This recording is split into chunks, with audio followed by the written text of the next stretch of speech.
নমস্কার বন্ধুরা, সুপ্রীতি কিচেন ব্লগে স্বাগতম। আমি আজকে রান্না করব শুক্তো তরকারি। তার জন্য নিয়েছি বিচে কলা, বেগুন, উচ্ছে এবং নতুন আলু। এদিকে শুক্তো তরকারির জন্য ছোট চিংড়ি মাছ নিয়েছি, এগুলো আমি বেছে নেব। সবজিগুলো প্রথমে কেটে নিচ্ছি। সবজিগুলো আমি কেটে ধুয়ে নিয়েছি। চিংড়ি মাছগুলো ভালো করে বেছে ধুয়ে নিয়েছি। ওর মধ্যে দিয়ে দেব হলুদ গুঁড়ো এবং লবণ, দিয়ে চিংড়ি মাছগুলো মাখিয়ে নেব। এদিকে কড়া বসিয়ে দেব। ওর মধ্যে দিয়ে দেব জল।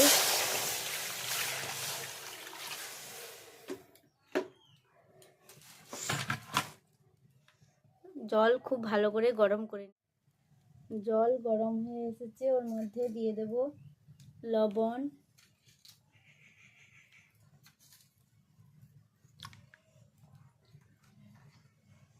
হলুদ গুঁড়ো,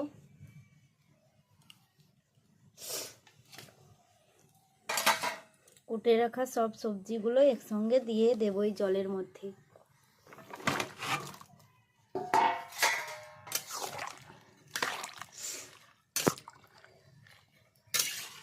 বেগুন, বিচে কলা, আলু, হলুদ এবং লবণ দিয়ে ভাপিয়ে নেব।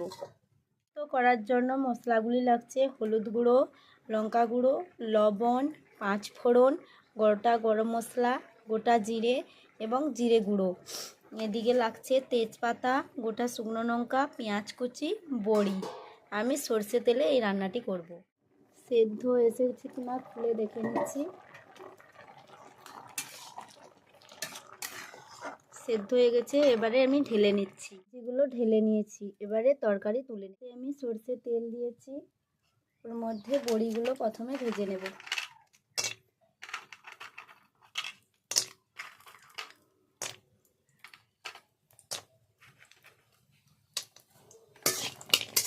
ভালো করে লাল করে ভেজে নেব। আমি লাল করে ভেজে নিচ্ছি। ওই তেলে চিংড়ি মাছগুলো হলুদ এবং লবণ মাখিয়ে রেখেছিলাম দিয়ে দেব। এগুলো ভালো করে ভেজে নেব। চিংড়ি মাছগুলো ভালোভাবে ভেজে নিয়েছি, এবারে তুলে নেব। মাছগুলো ভালো করে ভেজে তুলে নিয়েছি। কড়াইয়ের মধ্যে আমি সর্ষে তেল দিয়ে দিচ্ছি। দিয়ে দেব গোটা শুকনো লঙ্কা,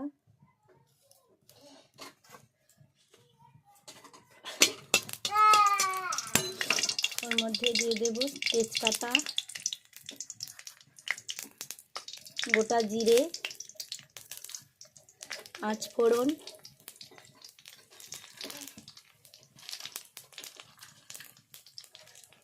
গোটা গরম মশলা দিয়ে ভালো করে ভেজে নেব।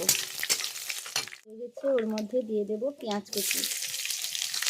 আবারও ভালো দিয়ে দেব শুকনো লঙ্কা গুঁড়ো,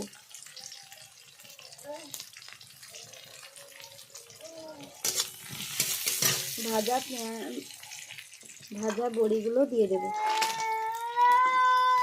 ওর মধ্যে চিংড়ি মাছ ভেজে রেখেছিলাম দিয়ে দেব।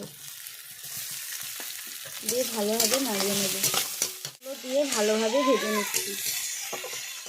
বন্ধুরা, আমি উচ্ছে এগুলো ভালোভাবে চিংড়ি মাছ এবং বড়ির সঙ্গে মশলা দিয়ে ভালো করে ভেজে নিয়েছি। ওর মধ্যে সেদ্ধ করে রেখেছিলাম দিয়ে দিচ্ছি। সবজিগুলো দিয়ে দিলাম। এবার এইভাবে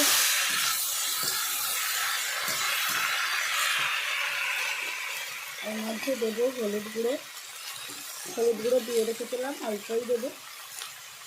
এর মধ্যে দিয়ে দিচ্ছি পরিমাণ মতো লবণ, দিয়ে এইভাবে ভালোভাবে কিছুক্ষণ কষিয়ে নেব। খুলে দেখে নিচ্ছি।